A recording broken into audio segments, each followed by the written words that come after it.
Today on LC News, several students entered into an art show. Lawrence County High School finishes up this year's homecoming tradition. And also, seniors make preparations for college. I'm Caden Ratliff. And I'm Jacob Laney. And this is LC News.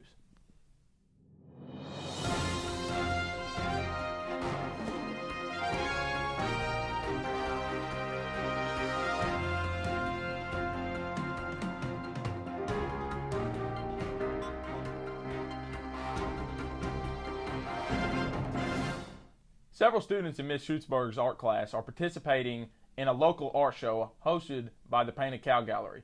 We caught up with her to ask her several questions about the event. One of the components of my advanced students' requirements is that they enter art contests every year. And so one of the contests they're allowed to enter is the Septemberfest contest, which is sponsored by the Painted Cow, our local gallery. And this year we had 4 students, Bailey Maynard, Austin Ratliff, Lindsay Collins, and Brooklyn Rout enter.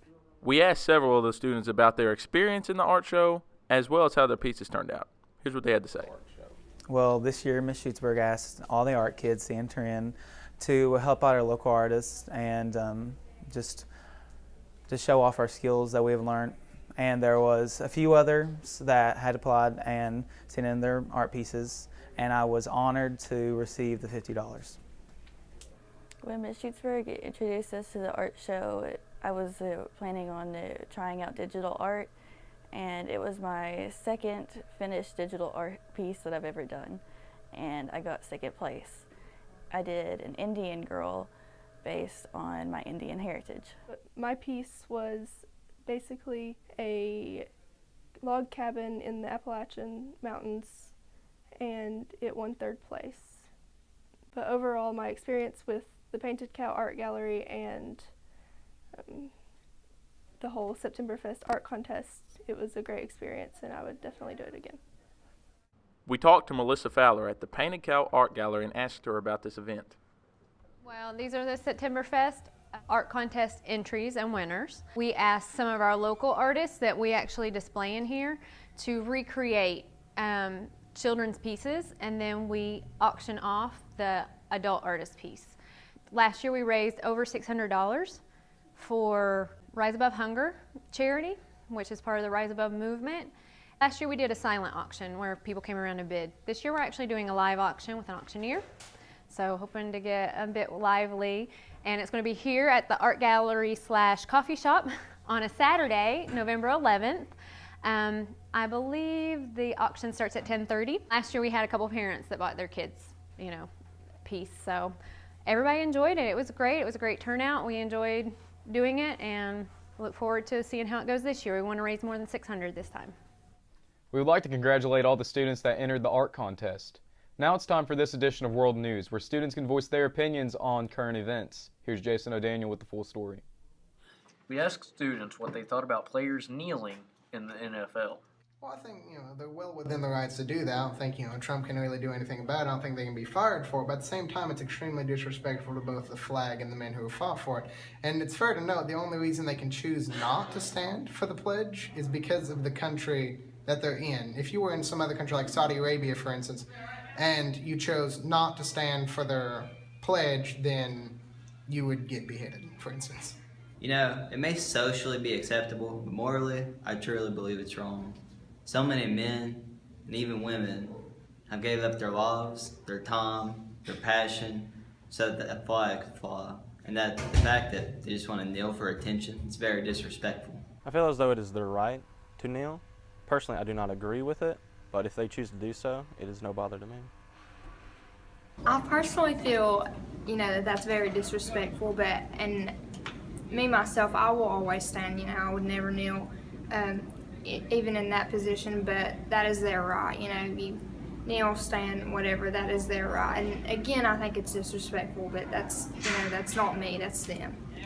I think it's a good idea because they're showing how they feel about something.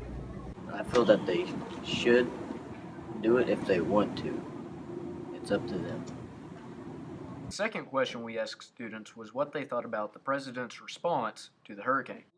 Yeah, I feel like a lot more needs to be done about these looters. They're just really running amok and taking advantage of people who are already having a really rough time. I think that, you know, the government in general should really be doing more to get some organization down there, send in the National Guard or something to stop these looters. He does what he does. I mean, got the whole National Guard. I mean, what more do you want? No, I feel as though he's brushing it off to the side and doing whatever he wants. Yes, he could be dealing with.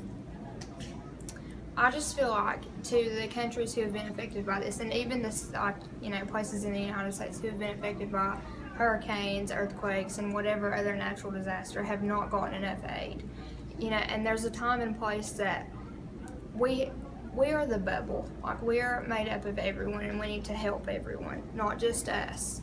And I feel like it's not entirely Trump's fault, but he has not done nearly enough as he should to provide for other countries who are in need. I don't think he's really doing enough because, like, what everybody's posting on Facebook and stuff, there's still a lot of people out there that's still going through a lot. Like, some still don't have, like, electricity or housing and stuff. So I think he could do a little bit more to help. I think they're doing it right. We would like to thank all the students who participated in this edition of World News. Here at LC, students have the opportunity to participate in many different job shadowing programs. In 2013, Lawrence County High School was awarded the Youth Career Connect grant through KEDC in Lexington, Kentucky.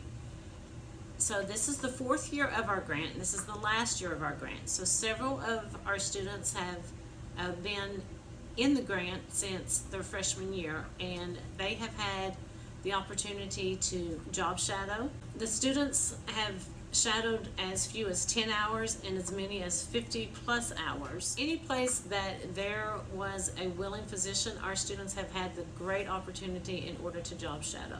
But before they could ever begin job shadowing, they have to complete HIPAA training, which is offered through Paula Hayes. She has come over the last 2 years and met with our students and thoroughly have gone over the HIPAA regulations, what constitutes a violation, as well as confidentiality. I like job shadowing because it gives me the ability to go out into the community and see what kind of work other medical professionals do. Job shadowing is very beneficial because there's many times when a bunch of kids don't really know what they're going to do when they go into college, but job shadowing gives you the chance to actually preview what you might want to do, and it gives you a better idea of what you want to do in college before you go in there like 4 years and then realize, oh wait, I hate doing what I'm doing, I want to just quit. But job shadowing gives you the ability to actually preview what you want to do with your life. My job shadowing experience has been awesome. I job shadow at the Surgical Tech, Pam Frazier. It has been awesome. I've got to see things that most average students will never get to see in their lifetime, even college students. It does look really great on a college application for the fact that when you are applying for something, most people who are looking to accept you as a student see that as they have experienced the workforce, they know what it's like, they know what they're getting themselves into. So I think it's very beneficial and I've loved it. It's been awesome. We are glad students here at LC have the opportunity to participate in programs like this. Homecoming, the yearly tradition, has come and gone once again. Here's Adriana with the full story. Homecoming might be the most important annual event in Lawrence County Schools. A week each fall is dedicated to activities and performances that showcase talent and spirit among students. Homecoming is a tradition here at Lawrence County High School that goes back to 1976. That was the first year, and it was started by a teacher here named Carol Ward. And the new school was being built, and she felt the students who were the last ones to graduate from the old Lawrence County High School needed something special, so she created Homecoming. My class, the class of 1982, won Homecoming and the Spirit Stick 4 years in a row. 4 consecutive years the class of 1982 has won, and that has never occurred before or since. Homecoming to Lawrence County is a unique experience that you can't find anywhere else. We often tell students at the beginning of homecoming that many schools have tried to do homecoming in their school like ours, and it just doesn't work because Lawrence County is unique in what we do. All students have the opportunity to do something. There's academics, there's activities, and no matter what the situation is going on in the classroom or at home, you're able to join together, especially your freshman year where you're coming from different schools, Louisa, Fallsburg, Blaine. It is a ability for you to interact with your classmates and get to know them and really share a bond because you're all pulling together to do something. It's one of those experiences where you see the leadership of the school come through and you see the school spirit. This homecoming happened during the week of Labor Day, so the event started on Tuesday. The dress-up theme was twins or groups. The first competitions of the week were academic testing and bulletin board decorating. For academic testing during homecoming, each class has one person in each subject area, which is social studies, language arts, math, and science. I tested in language arts and I placed 3rd overall. The bulletin board competition is to see which class has the most class or school spirit. It was actually an amazing experience, and I was so glad to be a part of it. It really showed me how much I appreciated my classmates, how many memories we had together, and I was very happy to be a part of it. Wednesday's theme was Around the World, and it was also field day, so all competitions took place outside on the football field. Field day is like basically a competition of every grade, freshman, sophomore, junior, and senior. Just see who's the best out of all the events. There's the mile run, which I participated in and got 1st place. There's the great race, and then there's the pie eating competition, which is probably the funnest. It's just really fun, and everybody has a great time. Everybody enjoys themselves, and it's just a good way to ease stress and stuff. On Thursday, students dressed in the fashions of their favorite decade while gathering in the gym to present their famous couples and to cheer on their classmates during gym day. The famous couple is a time where a class comes together and just picks a famous couple to represent their class. And for example, the sophomores picked Plankton and Kara, so I think that was a really fun thing to do. Gym day is a day where we compete in various competitions, such as basketball, tug of war, and even a gross food eating contest called Fear Factor. My favorite part was probably the tug of war because the freshman guys actually beat the senior guys. The students had a lot of school spirit and were very loud. As homecoming week carried on, the tensions grew and the fun continued. The Friday pep rally is the most important event of this exciting week. Class events take place for most of the day, including skit, talent, and fight song. Freshmen got first in talent thanks to a group of boys and a single girl.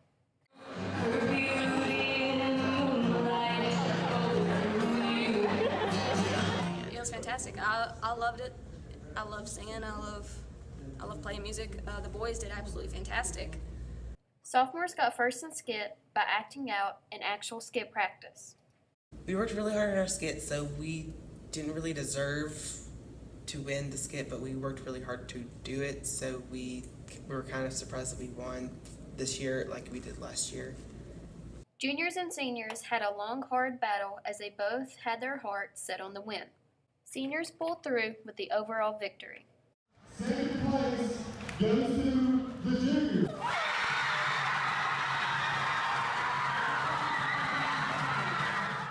After the pep rally and during the football game halftime, the homecoming court took the stage.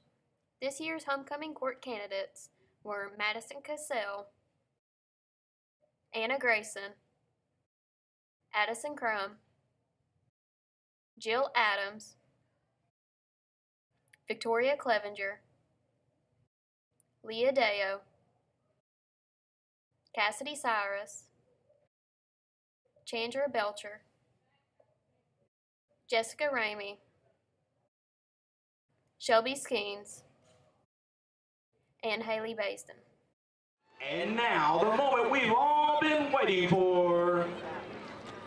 The Lawrence County High School Homecoming Queen 2017 is Miss Leah Deo. The Bulldogs won the homecoming game against Powell County 57-34. We would like to congratulate the seniors for winning this year's homecoming and wish the rest of the classes good luck for the next year. Now it's time for this edition of Teacher Spotlight, where we focus on different faces here at LC. I am John Runyon, and I teach Army JROTC. I like it here. It's a really friendly school. The faculty and staff has been really nice since day one. and I really like the kids. I like the culture here. It's a good fit for me. I really like it. I feel in well here. Where I grew up in Floyd County, and it's like coming back home to me. It's basically the same here as it is back home. Well, I have my bachelor's degree is in business, and I have a minor in communications from Liberty University in Lynchburg, Virginia. My master's degree is in military history from American University in Washington, D.C. I did 24 and a half years in the Army. 4.5 years of that was working as a combat engineer, and then the last 20 years I was working as a recruiter. Just in JROTC, we do the Raider team after school right now, and it's usually a couple days a week from after school till about 5 or 5:30, and we plan to continue doing that, and it's pretty much a year-round activity. We'll begin doing drill team practice and preparing to go to competitions, and that'll be a couple days a week as well. And then we have competitions on Saturdays, and normally we're going to try to average going to a competition about once a month. For me, to kind of have the best of both worlds. I get to teach JROTC, and I do get to do the dual credit history class here in high school. I teach History 105, which is modern U.S. history since 1945. I like the class. It's my first time teaching a college level class, so that's been kind of interesting. If you want to take the class, have a good attitude. Come into the class and want to be here. Come into the class knowing that you're going to learn how to do drill and march. You're going to learn how to wear an Army uniform. You're going to wear it once a week. You have to do physical fitness training once a week. And so if you want to take ROTC, we'd love to have you, but when you take it, be ready to work. I like being around kids. I wanted to come back home when I retired, got out of the Army, and I wanted to try to do things to help kids back home and kind of help them get from point A to point B, and realize dreams and try to be successful and teach them the right thing to do at the right time, that sort of thing. We would like to wish Sergeant Runyons the best of luck here at LCHS. As the year progresses, seniors look for ways to prepare for college. Here's Jacob Blaney with the full story. For the seniors, the end of the school year marks the end of their high school career. Therefore, with the help of the faculty, they are beginning to make plans for their lives after high school. We caught up with the senior class president to ask for his thoughts of his last year at LCHS. Really coming in and having this big of a family and this many people accept me enough to be class president even is really life-changing. For me, I was a really shy kid, actually, and I feel like I really blossomed here. So to all the other seniors, I'm really thankful for that. When you ask about going to college, it's one of the best feelings knowing that life is really starting, but also probably one of the worst, not knowing who I'm going to see anymore. So in order to help the seniors make these decisions, many college representatives have come to speak at the school. So we decided to ask other students which of these colleges they plan to attend, as well as how they plan to pay for it. Morehead State, because it's closer to home and it has the profession that I plan on going into. I plan to pay on it by applying for scholarships and hoping I get them, and getting a part-time job and having my parents also help. I think I want to go to Morehead. I got a few options, but right now I'm leaning towards Morehead. I like what they got, and I think it'd be best fit for me. Probably ACTC or Alice Lloyd. The reason being is because it's affordable, and that there will be plenty of opportunities there as far as nursing. That's what I plan to be, is a nurse prac. So that is what I believe will be the best opportunity for me. I'm taking out student loans for sure, but if I go to Alice Lloyd, I will definitely not have to pay much, if any, because you can graduate debt-free from there. So it's a great situation. Probably Morehead, because it's the least expensive option. Through scholarships, whether academic or ones that you have to sign up for. Morehead State University. I want to major in business and hopefully Spanish if it's an option. They're cheaper. I've visited. It's a real nice school, and their business programs pretty top of the line for Kentucky anyway. Good luck to our seniors for the rest of the school year and their lives after high school. And for some announcements, senior portraits are now viewable online, yearbooks are on sale, and the Powder Puff game has been rescheduled to this spring, and it will also include the sophomore and freshman teams. Thank you for watching this edition of LC News.